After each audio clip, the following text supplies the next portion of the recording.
Hello friends, आज के lecture में हम लोग देखेंगे विटामिन कितने प्रकार के होते हैं और ये कौन कौन से विटामिन होते हैं, उनका केमिकल नेम क्या होता है, रिसोर्सेज क्या होते हैं, उनकी विटामिन की डिफिशियंसी से कौन कौन सी डिजीजेज होते हैं। ये सारी चीज़ को कवर किया जाएगा। ये विटामिन जो होता है बहुत ही इंपॉर्टेंट टॉपिक है, जो कि एग्जाम में 1 या 2 क्वेश्चन, 3 क्वेश्चन, 4 क्वेश्चन आते ही आते हैं। तो हम लोग स्टार्ट करते हैं विटामिन से। विटामिन जो होता है मेनली 2 प्रकार के होते हैं। एक होते हैं वाटर सॉल्युबल विटामिन होते हैं, दूसरे फैट सॉल्युबल विटामिन होते हैं। तो कभी कभी एग्जाम में ये भी पूछता है कि निम्नलिखित में से which one of the following is water soluble और फैट सॉल्युबल। तो ये भी पूछ देता है। तो वाटर सॉल्युबल विटामिन जो होते हैं वो विटामिन बी और विटामिन सी होते हैं, और जो फैट सॉल्युबल विटामिन होता है वो vitamin A, vitamin D, vitamin E या विटामिन के होते हैं। ये जो होते हैं फैट सॉल्युबल होते हैं। ये तो बात हो गई कि vitamin on the basis of solubility जो होते हैं 2 प्रकार के होते हैं, वाटर सॉल्युबल या फैट सॉल्युबल।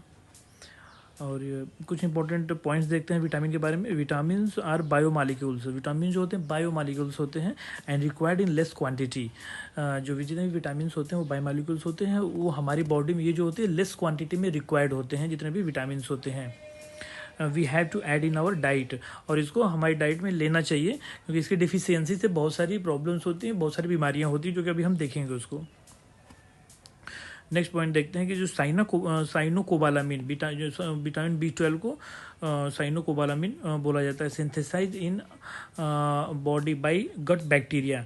जो विटामिन B12 होता है, जिसको साइनोकोबालामिन भी बोला जाता है, हमारे गट के बैक्टीरिया के द्वारा सिंथेसाइज किया जाता है बॉडी में। तो कभी कभी एग्जाम में भी पूछ दिया जाता है कि कौन सा विटामिन हमारी बॉडी में सिंथेसाइज किया जाता है। तो जो सिंथेसाइज किया जाता है वो साइनोकोबालामिन या विटामिन B12 किया जाता है। नेक्स्ट पॉइंट है vitamin A and D accumulated in our body. Vitamin A और डी जो होता है हमारे बॉडी में एक्यूमुलेट होता है, जिससे एक प्रॉब्लम होता है या एक डिजीज होती है जिसको बोलते हैं हाइपर विटामिनोसिस बोला जाता है इसको है। ये तो विटामिन से रिलेटेड कुछ पॉइंट्स हो गए। हम लोग विटामिन की तरफ बढ़ते हैं। तो जो सबसे पहला विटामिन है विटामिन ए है, जिसका केमिकल नेम होता है रेटिनॉल होता है। विटामिन ए का केमिकल नेम रेटिनॉल होता है। नाम याद रखेंगे, क्योंकि एग्जाम में कभी कभी केमिकल नेम पूछा जाता है। विटामिन ए का रासायनिक नाम क्या होता है, केमिकल नेम क्या होता है, इसको बोलते हैं रेटिनॉल बोलते हैं। और विटामिन ए की कमी से जो होता है जीरोप्थैल्मिया होता है या नाइट ब्लाइंडनेस होता है, ये 2 डिजीज होती हैं। और विटामिन ए के जो सोर्सेज होते हैं फिश होता है, लीवर ऑयल होता है, बटर होता है और मिल्क होता है। ये 4 जो होते हैं मेन सोर्स होते हैं विटामिन ए के। नेक्स्ट देखते हैं विटामिन B1, जिसका रासायनिक नाम होता है, केमिकल नेम होता है थियामिन बोला जाता है। इसकी कमी से डिजीज होता है बेरी या फिर वर्निकल होता है, वर्निक होता है, वर्निक बेरी या वर्निक होता है। और विटामिन B1 के जो सोर्स होते हैं वो ईस्ट होता है, मिल्क होता है, वेजिटेबल्स होता है या सीरियल्स होते हैं। ये जो होते हैं मेन सोर्स होते हैं विटामिन B1 के। नेक्स्ट देखते हैं विटामिन B2, जिसका केमिकल नेम होता है राइबोफ्लेविन बोला जाता है इसको, विटामिन B2 को। इससे जो डिजीज होती है किलोसिस होता है या डाइजेशन डिसऑर्डर होता है, बर्निंग सेंसेशन ऑफ स्किन, ये सब प्रॉब्लम्स होती हैं विटामिन B2 की कमी से। और इसके रिसोर्सेज होते हैं विटामिन B2 के, मिल्क होता है, एग होता है और लीवर होता है। ये जो होता है विटामिन B2 के रिसोर्स होते हैं। नेक्स्ट हम लोग देखते हैं विटामिन B3। इसको हम लोग बायोनिक भी बोलते हैं। विटामिन B3 को एक और नाम से जानते हैं, बायोनिक बोला जाता है। इसका केमिकल नेम जो होता है वो नियासिन होता है या निकोटिनिक एसिड होता है। और विटामिन B3 की कमी से जो डिजीज होता है उसको पेलाग्रा बोला जाता है, जो कि कई बार एग्जाम में पूछा जाता है ये पेलाग्रा किस विटामिन की कमी से होता है। तो याद रखेंगे B3 की कमी से होता है। अब B3 की जो रिसोर्सेज होते हैं वो फिश होता है, बीफ होता है या चिकन होता है। विटामिन B3 के रिसोर्स होते हैं। इसका एक और नाम से जानते हैं बायोनिक भी बोला जाता है। नेक्स्ट देखते हैं विटामिन B5, जिसका केमिकल नेम होता है पेंटोथेनिक एसिड। विटामिन B5 को बोलते हैं पेंटोथेनिक एसिड, और इसकी कमी से जो डिजीज होता है उसको एल्जाइमर डिजीज बोला जाता है। और B5 की जो रिसोर्सेज होते हैं वो बीफ होता है, चिकन होता है, होल ग्रेन होता है और सम वेजिटेबल्स, ग्रीन वेजिटेबल्स होते हैं जो B5 के रिसोर्सेज होते हैं। नेक्स्ट देखते हैं हम लोग हैं विटामिन बी 6 होता है जिसका केमिकल नेम होता है पैरिडॉक्सिन होता है। और विटामिन बी 6 के कमी से जो होता है एनीमिया डिजीज होता है या रोग होता है।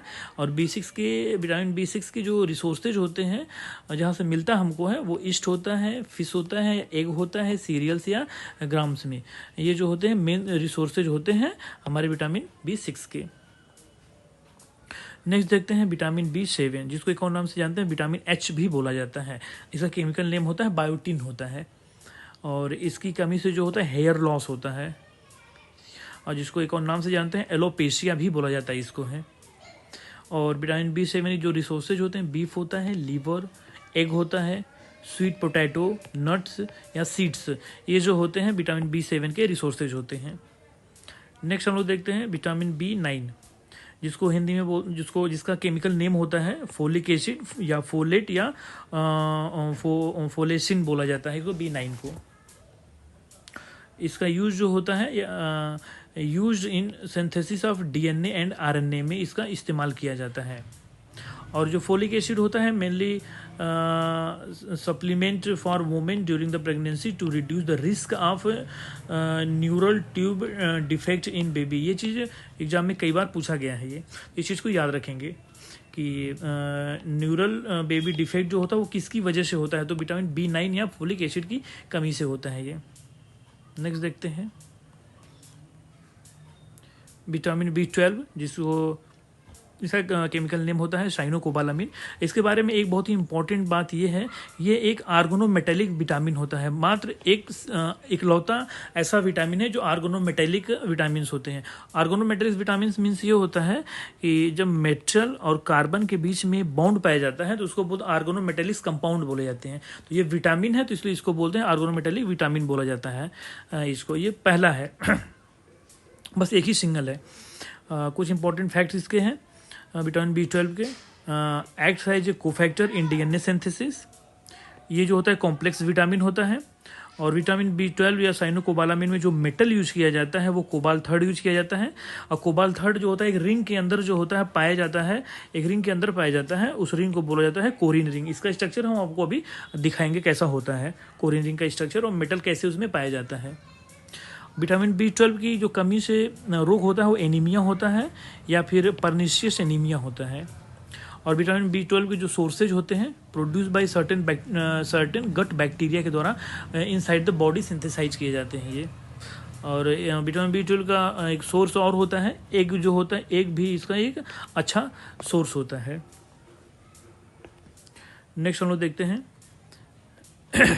विटामिन सी, इसका केमिकल नेम होता है एस्कॉर्बिक एसिड जो कि एल फॉर्म जो होता है उसी को एस्कॉर्बिक एसिड बोला जाता है या फिर इसको एस्कॉर्बेट भी बोला जाता है इसको। इसकी कमी से जो होता है स्कर्वी रोग होता है। और विटामिन सी के जो सोर्सेज होते हैं वो साइट्रस फ्रूट्स होते हैं।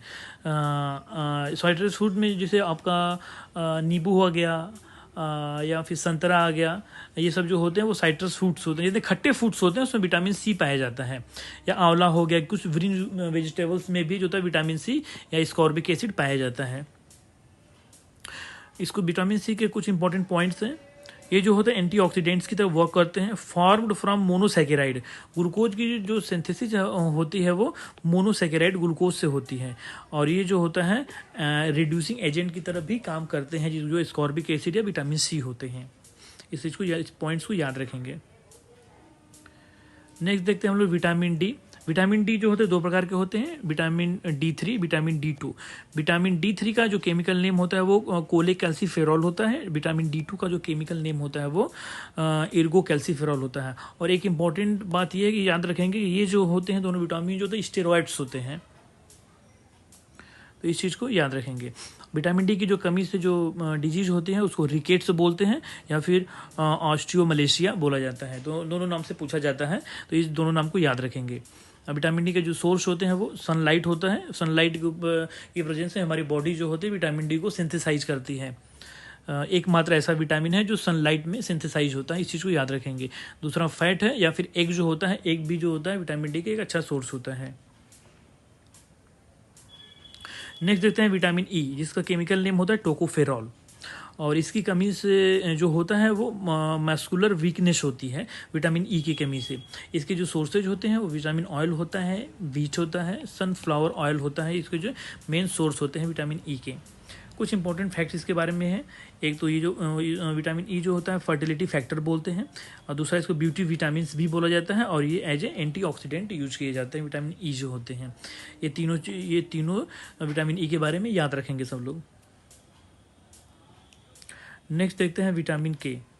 इसका केमिकल नेम होता है फाइलोक्विनोन होता है, और इसकी जो वर्क होता है या कमी होती है, इसको एंटी ब्लड क्लॉटिंग एजेंट बोला जाता है, जो कि इसका वर्क मेनली जो होता है दैट मीन्स कि increase the blood clotting time. इस विटामिन के जो होता है ब्लड क्लॉटिंग टाइम को जो होता है वो बढ़ा देता है। और विटामिन के जो सोर्सेज होते हैं वो ग्रीन लीफी जितने भी वेजिटेबल्स होते हैं, पालक हो गया या सोया हो गया या कोई जितने भी ग्रीन वेजिटेबल्स होते हैं उसमें विटामिन के मेनली पाए जाते हैं। यहाँ पे हम लोग देखते हैं कुछ स्ट्रक्चर्स देखते हैं, विटामिन देखें उसके केमिकल स्ट्रक्चर देखते हैं, क्योंकि कभी कभी केमिकल स्ट्रक्चर से रिलेटेड कुछ क्वेश्चन पूछे जाते हैं एग्जाम्स में। तो विटामिन ए का जो स्ट्रक्चर ये होता है, विटामिन B1 का स्ट्रक्चर ये है, विटामिन के का स्ट्रक्चर यहाँ बनाया गया है, विटामिन D3 का स्ट्रक्चर है। यहाँ पे जो विटामिन B3 जो तो पिरिडीन रिंग पाया जाता है, इस चीज़ को याद रखेंगे। और ये विटामिन B6 का स्ट्रक्चर है, विटामिन B5 स्ट्रक्चर है। एक बार अपनी कॉपी में जहाँ भी आप इसका नोट्स बनाए वहाँ पे बना लें, एक बार एग्जाम से पहले देख के जाएं। मे भी हो सकता है इससे रिलेटेड कुछ क्वेश्चन आ जाए तो आप वहाँ पे ईजी हो जाएगा आपको उसको सॉल्व करना। विटामिन B9 है स्ट्रक्चर है, ये विटामिन B7 है। इस हम लोग देखते हैं विटामिन B12 जो हम बोले हैं कि इसको साइनोकोबालामिन भी बोला जाता है। इसमें जो हमने बताया कि एक आर्गोनोमेटेलिक विटामिन है B12 जो होता है, इसमें सेंटर में जो होता है कोबाल्ट पाया जाता है +3 ऑक्सीडेशन स्टेट में, और ये जो रिंग बाहर पाई जाती है इसको बोला जाता है कोरिन रिंग बोला जाता है। इसको एक स्पेशल नाम से जाना जाता है। तो कभी कभी एग्जाम में पूछा जाता है विटामिन B12 में कौन सी रिंग पाई जाती है, तो इसमें याद रखेंगे कोरिन रिंग पाई जाती है, और कोरिन रिंग के सेंटर में जो होता है वो कोबाल्ट पाया जाता है। तो ये विटामिन B12 का स्ट्रक्चर है।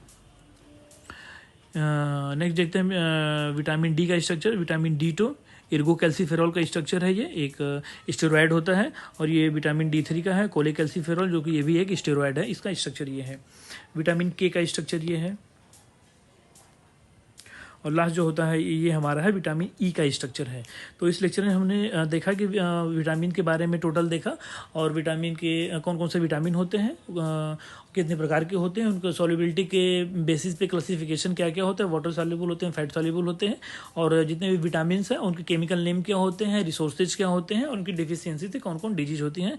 इस लेक्चर में हमने सारी चीज़ों को कवर किया है। Thank you.